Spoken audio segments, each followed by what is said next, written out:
할렐루야, 서초시 공동체를 섬기고 있는 홍기한 목사입니다.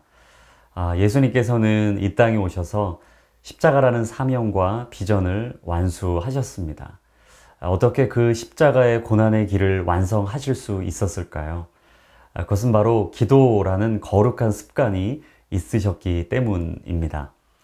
예수님은 늘 언제나 하나님과 함께하는 기도의 시간을 가지셨습니다. 나병 환자를 깨끗하게 하신 후에 한적한 곳에 물러가서 기도하셨고, 12제자를 선택하시기 전에도 기도로 그 시간을 준비하셨습니다. 그리고 변화산에 올라가서 기도하셨을 뿐만 아니라 십자가의 길을 준비하는 겟세마네 동산에서 땀이 핏방울이 되기까지 언제나 거룩한 기도의 습관을 가지고 계셨습니다. 기도의 우선권을 붙들고 사단 마귀와의 영적 전쟁에서 승리하신 예수님은 자신에게 맡겨진 공생의 3년의 시간을 완벽하게 이루어내셨죠. 그리고 풍성한 열매를 맺고 하나님의 나라가 이 땅 가운데 이루어지는 것을 하루하루 경험하셨습니다. 기도의 절정이 무엇일까요? 그것은 바로 나 자신이 변화되는 것입니다.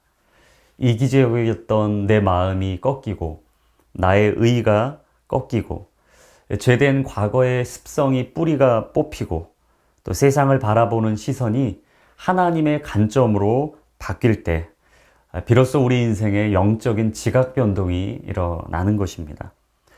그러면 그때부터 세상이 달라 보이죠. 가정이 다르게 보이고 직장이 다르게 보이고 나와 함께하는 지인들이 새롭게 보이게 되는 것입니다. 그리고 내 인생의 모든 것이 하나님의 은혜임을 깨닫고 감사를 고백하게 되는 것입니다. 저는 이런 은혜가 우리의 삶 가운데 있기를 주님의 이름으로 축원합니다. 오늘은 기도의 사람 마지막 시간으로 네 번째 기도의 지경에 대해서 함께 은혜를 나누기를 원합니다. 영적 거장으로 잘 알려진 마틴 로이드 존스 목사님이 이런 말씀을 하셨습니다. 참된 기도는 하나님을 붙잡는 것이며 그분을 떠나보내지 않는 것이다. 그렇습니다. 기도의 핵심은 하나님을 붙잡는 것입니다. 나의 의지를 붙드는 것이 아니라 하나님을 붙드는 것이고, 그 하나님이 내 삶의 주인이 되시며 내 인생을 인도해 가실 수 있도록 내 삶을 내어 드리는 것이죠. 그리고 영적인 기지개를 켜고 믿음으로 일어나 삶의 지경을 넓혀가는 용기와 믿음이 우리 안에 있을 수 있기를 주님의 이름으로 축복합니다. 아브라함을 열국의 아비로 삼기 위해 하나님은 친척 본토 아비의 집을 떠나라고 말씀하셨습니다.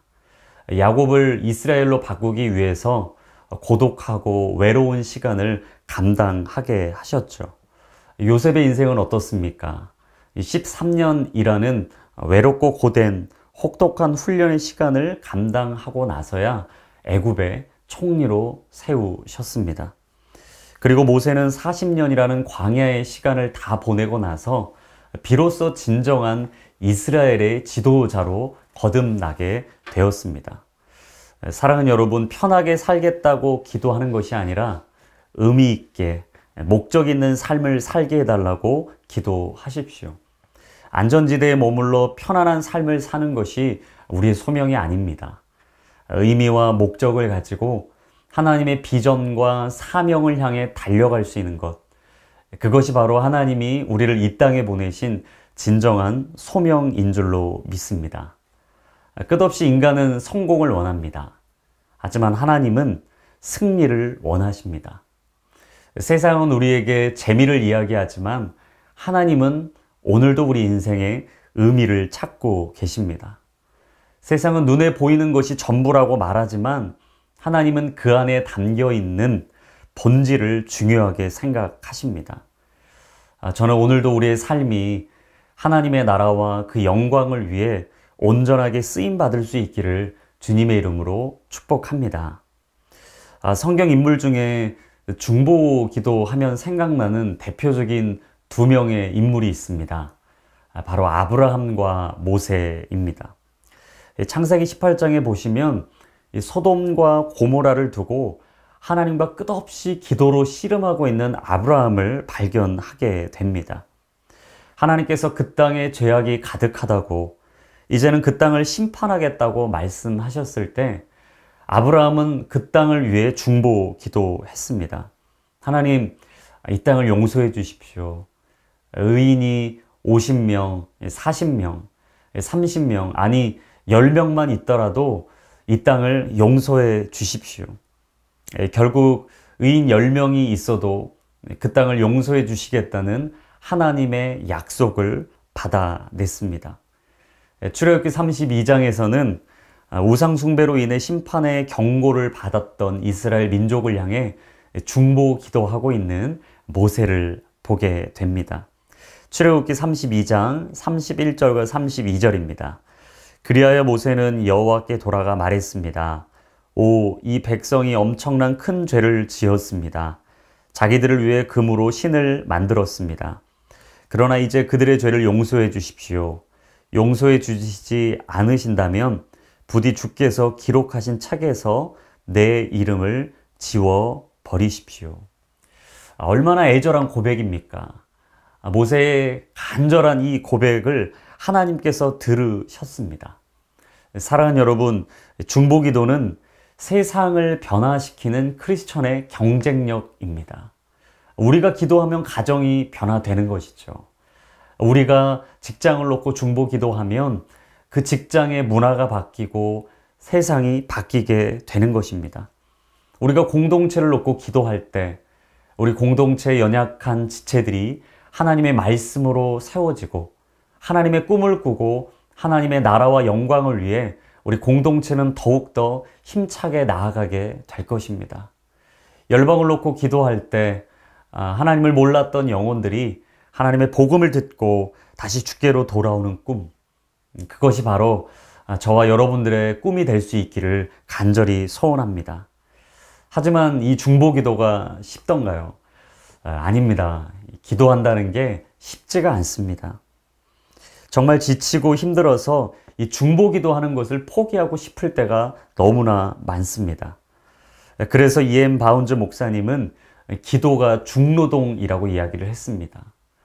그만큼 우리가 누군가를 위해 기도하고 중보기도 한다는 것은 하나님께 산제물로 우리의 삶을 내어드리는 끝없는 노력과 수고가 필요한 것이죠. 그래서 많은 사람들이 중보기도를 포기합니다.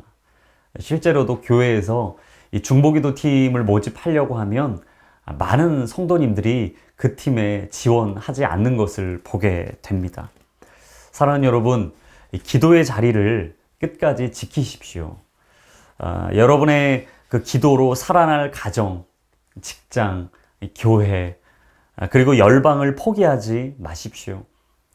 유진 피터슨 목사님이 말씀하셨습니다. 우리가 큰 일을 하는 것은 특별한 일이 아니다. 우리가 선한 일을 하는 것도 특별한 일이 아니다. 그러나 그 일을 계속 유지하는 것은 특별한 일이다. 저는 이 말을 참 좋아합니다. 자리를 지키는 것이 영성이다. 제가 많은 청년들에게 늘 언제나 이야기했습니다. 자리를 지키는 것이 진정 우리의 영성이다.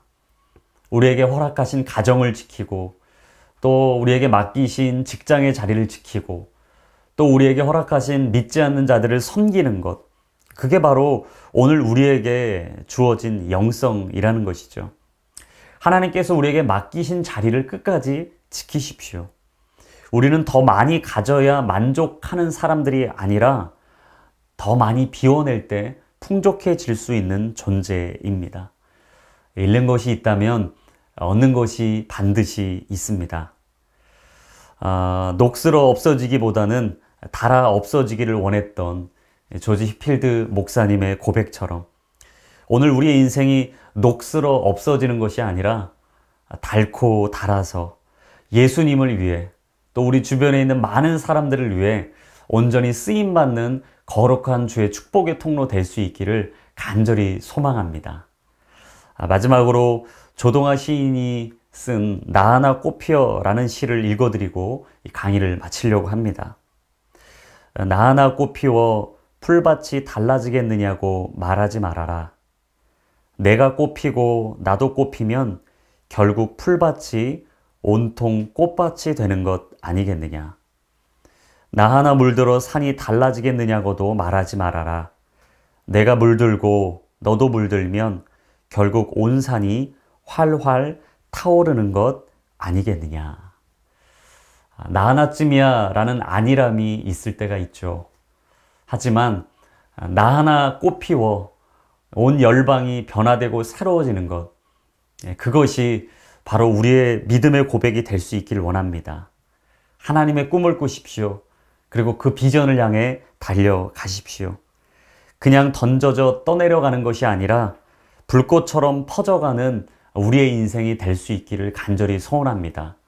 그리고 오늘 우리에게 맡기신 그 한 영혼을 위하여서 끝까지 중보로 그 자리를 지키고, 또 아브라함이 모세가 그 민족을 위하여 기도했던 것처럼 우리도 이 나라와 이 민족을 위해 날마다 기도할 수 있는 하나님의 아들, 딸들이 될 수 있기를 간절히 소원합니다.